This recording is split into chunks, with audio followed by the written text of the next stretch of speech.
So yun mga kamotorog, dire-diretso ng flow namin, pababa na kami ng Pangasinan. So tinatahak na namin yung daan ng Marcos Highway.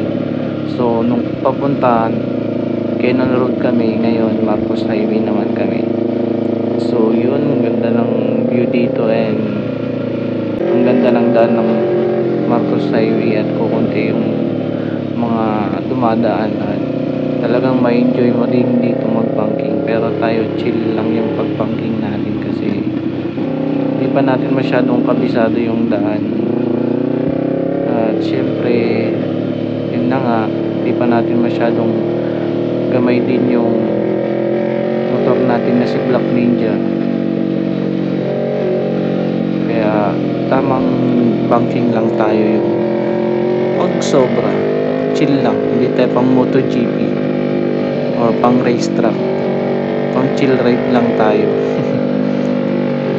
Yung tamang banking, tamang piga ng throttle sa bawat kurba. So yun, may madadaanan akong basa. Yun yung pinakadelikado pag nagbabanking ka din, kasi nagulat ka, nakita mo, so yun, nakapag-brake ka, yun, may tendency mag-slide ka na, kaya disgrasya ng abot. Kaya make sure lagi na tamang speed lang pag di mo kabisado yung daan. At yun, mamimili muna kami ng mga pasalubong dito, kaya lang syempre konti lang mabibili namin, yung kaya lang namin dalhin kasi tank bag lang dala namin. Kaya tamang diskarte na sa pagbili ng pasalubong. At yun na nga, di na kami nagalis ng mga helmet namin. Mukha na kaming riding in tandem dito na namimili. So yun, dire-diretso ng flow, at pababa na kami ngayon ng Pangasinan. Ganda din talaga ng view dito, nakaka-relax talaga mag-ride sa mga ganitong lugar. Sarap pang mag-banking. At yun na nga, tapos na yung breakfast ride namin, pabalik na kami ng Pangasinan.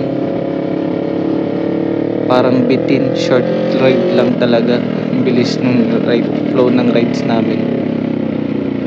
So yun, sarap ng banking ng tatlong big bike.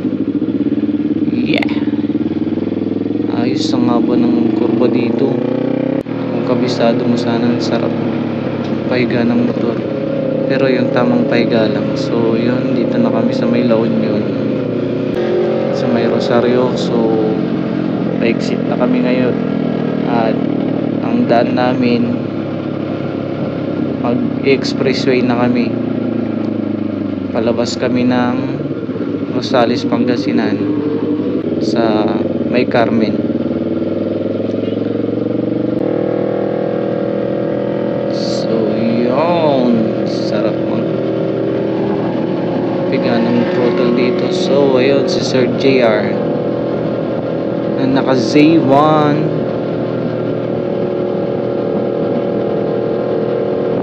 chill lang. Baka may camera, mahirap na ma-overspeeding tayo dito sa expressway.